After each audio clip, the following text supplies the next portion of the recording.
Hey guys, welcome to the Comic Den. I just figured I'd try something new today. I want to start adding some more content and stuff like that.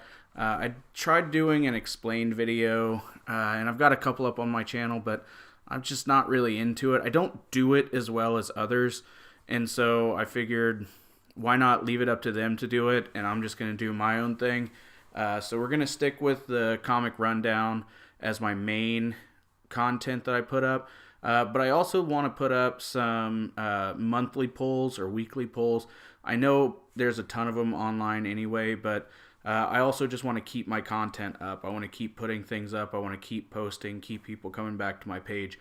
So the way I do it is I try to only go to the comic book store about once a month. I get paid monthly, so that's when I have my money. And it won't be consistent, so don't expect every 4 weeks at this date it'll come out. If a good one comes out, a good comic's coming out, I'll go and get it early. I'll try to keep it at 4 weeks, like I said. It's usually around my payday that I go and get it. I got it early today because there were a few titles that had come out. So we got the Batman Who Laughs #1 miniseries. And then we also got Batman Damned Book 2. So once I saw that those two things were out, I decided, yeah, let's go. So we'll go ahead and start. I'm just going to run through the pull list that I got today. And then underneath that is my other comics. And I'll just kind of go through a little bit of everything that I got today. And we'll just talk about the other stuff later. So these are in no particular order. It's just kind of how they were put into the bag today, so it's not rated from best to worst or anything like that. So we started off, we got Doomsday Clock, issue 8 of 12, which is super exciting. I'm loving this Doomsday Clock thing, and I know a lot of people have been griping about how it's coming out every 2 months and the schedule's all off, and it started off as one thing, now it's another, but I think the fact that it's a slow burn is so much better. It gives you time to process.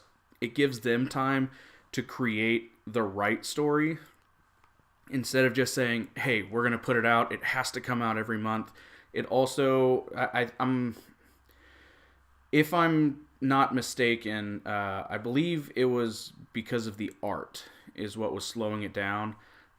But I think because the art was kind of slowing everything down, I think everything else is also getting better because of it. Not that I read anything before to compare it, but yeah, it's just such a good story. And the fact that it's 12 issues, they ended up going with a maxi series. I think that gives the writers more time to develop everything. I think it gives everybody a little more time to get used to what's going on. You can develop a character more. It doesn't have to be everything's in exposition right here. We have to get everything explained, and then we can fight, and then more explanation. I think having it drawn out to where it's a much longer series, for one, like I said, it allows you to create more. It allows you to have more going on. It allows you a slower pace so that you're not rushing anything. It builds anticipation for the next issue to come out. It allows you to have more cliffhangers, which is going to make you want to read even more. But it also doesn't feel like, well, we just have to get it out whether it's good or not, and people have to deal with it. I think the fact that it's such a good read kind of makes up for the fact that it's taking so long to get out. But moving on, next we have the Batman Annual. And I almost put this one back. I'm not a huge fan of annuals. It never really builds to anything. It never really has anything to do with anything else. But the Batman annuals have been, and kind of the Rebirth annuals in general. Ever since they started DC Rebirth, the annuals have kind of had a lot to play in the main storyline. They contribute, with the exception of like one. And so I decided to pick it up. I'm hopefully it'll be good. It's got a great author. I love Tom Taylor, and so I just kept it in my pull list. And here's one that I was super excited about: The Batman Who Laughs. And Rob over at Comics Explained actually already has a video out explaining issue 1, and I end up watching those things in before I read it anyway, just because I'm not as well versed on the history, and so if I can get that explained video and then read it, it ends up making it better. So yes, there are spoilers. Yes, I know what's coming up in the story, but that doesn't take away from what I was going to read anyway. It actually enhances the story for me because I know what's being pulled from where. So I got that one. And then I also got the variant. And very rarely do I pick up the variant issues. But I love this cover by Capullo. I think it's fantastic. I love Capullo's art anyway, from all of Scott Snyder's run and through Dark Knight's Metal. It's just a very raw, gritty sort of, metal version. It's probably the best way to put it. So yeah, hopefully these guys will be at Comic-Con this year up in Kansas City, so maybe I can get a signature on it, hopefully. I also got, and these are two that I don't usually pick up, but since they're the Drowned Earth, I got Drowned Earth Part 1, Part 2, Part 3. This has been probably one of the most confusing crossovers just because it goes everywhere. And it's, I don't want to put the blame on my comic book store because, when you have a crossover that's spanning 3 or 4 different titles, plus you have tie-ins and all that, it makes it difficult. And so I just go in, every time I go in, I look for anything that says Drowned Earth. I pick it up, especially if it's like a Part 2, Part 3, then I know it's going to be important. So I picked these up. These aren't like I said, these aren't titles that I usually pick up. But yeah, hopefully, I've really enjoyed this story too. It's one of those stories that there's a lot happening, but that's kind of what Snyder does anyway. Whenever he writes, is he has a lot of stuff going on, and then he explains everything later on. Now, this isn't done by Snyder. You can see that's done by Tynion. But I believe the main story is Snyder. That's definitely his in the Justice League. I don't know. I've really enjoyed it, whoever's writing it or whoever's contributing to it. And it's one of those things. I really like Aquaman, and the Aquaman story has been amazing so far. And to pull him into the spotlight and to make him the main focus of a story, anything like that, I'm probably going to end up loving. Then we have The Walking Dead, and this is one that's been building up to something insane. And it's been a slow build. Like, honestly, there hasn't been a whole lot going on. And that doesn't mean it's been a bad story, but it also means that they've been setting up. And the fact that it's been like a 6-issue setup, you have an entire trade that you could make just of setup. From the end of the last conflict to the beginning of this conflict, it's been a while. And again, not that that's a bad thing, but it gets me excited for what's coming next. And we're at 186 issues. You gotta wonder, how long is The Walking Dead gonna go? And are they building up to a finale? Are they building up to go ahead and wrap up the whole thing? Again, it's a huge run to have the same person sitting here writing all of these stories. Not that it's a story that has to end anytime soon, but you can kind of see that the TV show's going a certain way, and so maybe they are looking for an end. Maybe they are looking for a way out. That's something you'll also know. I do read some comic blogs. I do pick up some news when it comes to comics, but I don't have the time or the bandwidth to sit there and follow every little thing that happens in the comic world. So you guys might have a better idea of what's been going on. You guys might have a better idea of where all these comics are going, and maybe I'm just talking out my ass. But it seems like they might be gearing up for kind of the end. Kirkman did the same thing with Invincible. In that last omnibus that I read, you can kind of see it when you see the big picture of, well, we're gearing up towards the big end. And then you have this big end, and then there's a big wind down. So who knows? It's going to be a fun ride either way. All right, now we have the Green Lantern, and this is one that I'm going to give a couple more issues to. Grant Morrison's writing it, and I don't know, it's interesting. The art's not bad. You can see it's this kind of art all throughout, kind of an ode to the old school style of art, and that's kind of where DC's been going, and that's not exactly where I would like it to go, but then again, who am I to decide? But yeah, the art throws me off a little bit. The storyline's real confusing, and it could just be that there's a lot going on in the story, and then later on it all clears up. But yeah, I'm not a huge fan. And I was a huge fan of Hal Jordan and the Green Lantern Corps. So to see it go from that to this is not exactly my favorite. But I'm going to stick it out. I'm going to see how it goes. Grant Morrison's a fantastic writer. He's got a huge library. And so I feel like I owe it to him to, stick with it at least through the first 6 issues. See how the first story arc goes. If I'm not into it after that, I just stop picking it up. And I mean, not to say anything, but if you guys like it, tell me what you like about it, why it's awesome, and why I'm stupid for not liking it. Next, Super Sons. This has been a fantastic story. I love the Super Sons.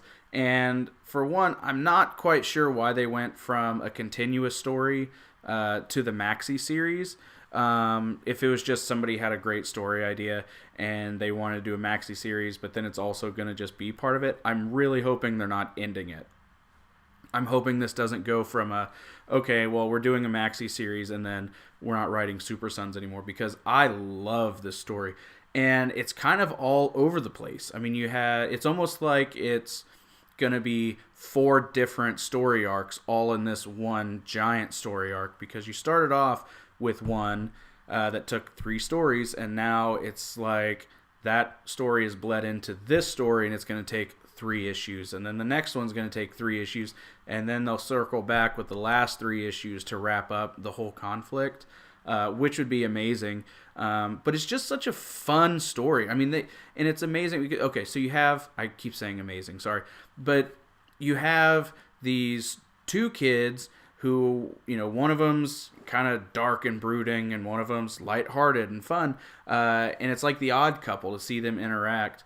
And it's funny, it's a fun, exciting story, but then they've also got these serious moments, and they've got these serious undertones, and they deal with these deep philosophical questions, all while still being small children, all while still being 13 and 12. And so they're just so much fun to read. It's exciting. And this is one that I was not the Maxi. I was hooked on the Super Sons from the first time I read them, but I was a little skeptical whenever it first came out, so I didn't even pick it up. I was watching the reviews on Comics Explained, and they seemed like so much fun that I picked them up. And so I've been getting them for a while now, but I'm going back, and I've got the volume 1. I need volume 2, and I think I picked up at volume 3, where volume 3 is going to start, is where I started picking up the individual comics. So yeah, if you're not reading Super Sons, you need to go pick it up. If you are reading Super Sons, tell me why you like it. Tell me what your favorite aspect of the whole story is.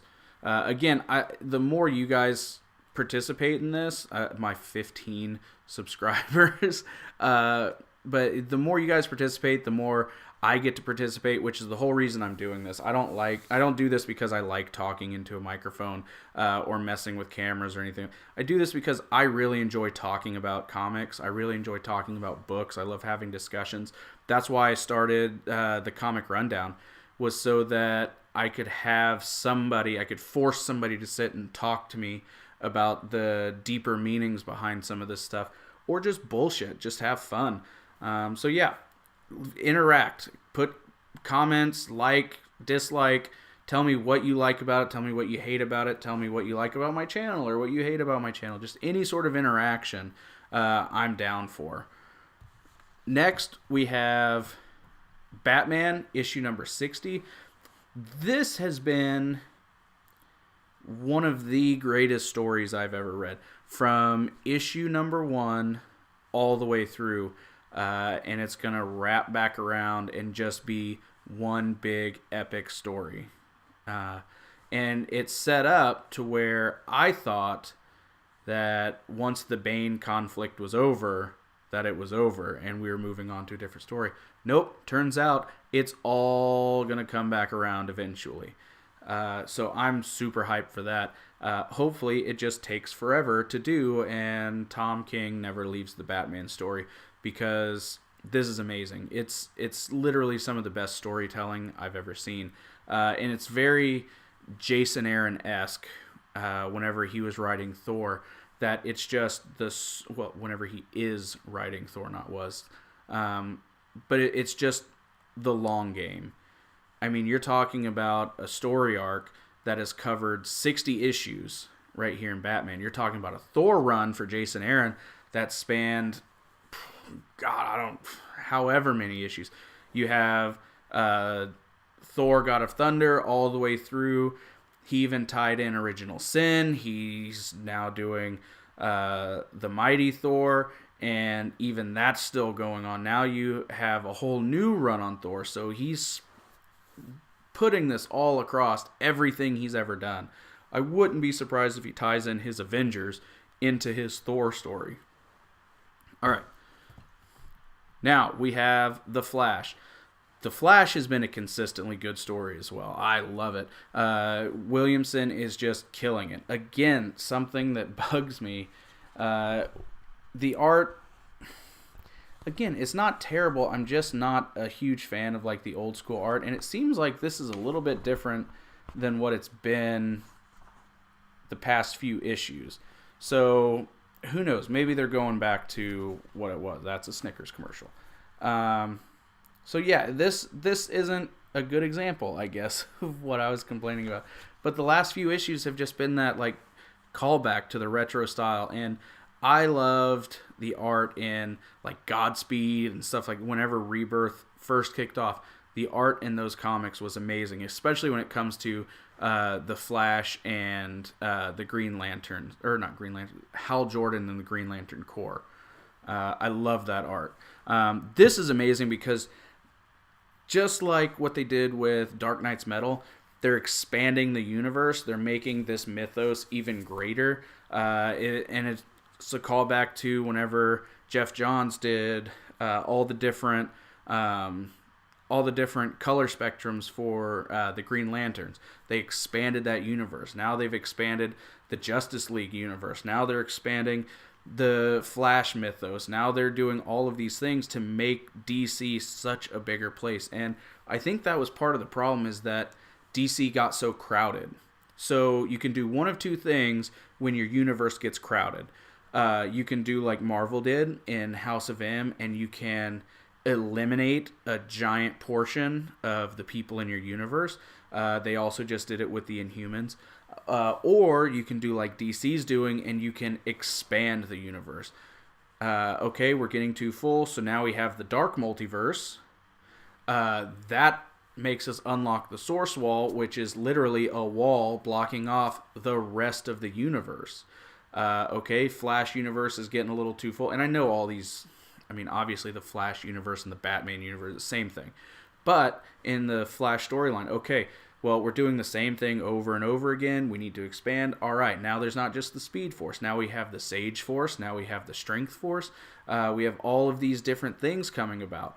So it just makes it more exciting. It makes it more unknown because I mean, what is it? The Flash runs fast, beats people.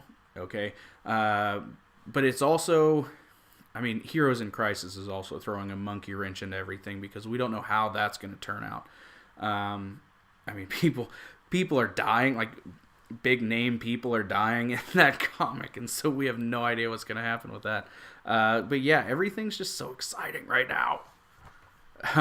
Detective Comics. Now, this is another one. Super excited to see that name right there, because Tomasi is an amazing writer. Detective Comics up to this point it's been good. It's been good enough to read. It hasn't been good like when Tynion was writing it. And okay, I say that not being a famous comic author. I'm not a famous comic writer. All I am is somebody who reads it, and I didn't personally enjoy all of it. It seemed like filler, and I guess that was the plan. They gave somebody a chance to fill in until Tomasi takes over until issue 1000, which is going to be amazing. But yeah, I'm interested to see where it goes after 1000. But having said that, again, did you guys like the Detective Comics in between Tynion and Tomasi? Or are you like me? You were just kind of waiting for this one. Let me know. Next, we finally have some Marvel. Marvel is a rough one for me. There are a few titles that I like, and one of them is The Avengers. Again, we have Jason Aaron, who's writing it. I'll read just about anything Jason Aaron writes. He could write on a napkin, and I'd read it. But yeah, I also like that we're finally counting down to the War of Realms. That's been what he's building up to in all of his Thors. It has been slowly, and when I say slow, I mean slowly building up to the War of Realms. It's been kind of going on already. It says War of Realms, but Malekith has been attacking Light Elves since the very first issue of the Mighty Thor. So you can argue that the War of Realms has been going on, and it's going to end up being a 150-issue story. But it's good to know that there's a definite end. It's also sad to know that eventually that will come to an end, and hopefully that doesn't mean a change in authors. Personally, I also hope it doesn't mean it's a crossover event.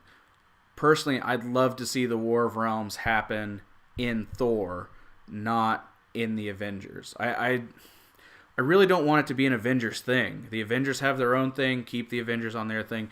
Thor has been building up to this War of Realms. I'd like to see it just be a Thor thing. I think that it's almost like the big payoff. You know, you've worked so hard for this thing, and then somebody else comes in and takes it over. I hope that that's not what Aaron's doing. I hope it's just being advertised here, not as the Avengers take on everybody else in the War of Realms. I really hope that they just let Thor handle it.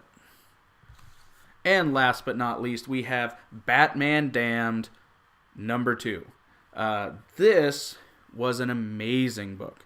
Now, I would love to do this story on my comic rundown show, but the problem is I don't want to give this to anybody to read.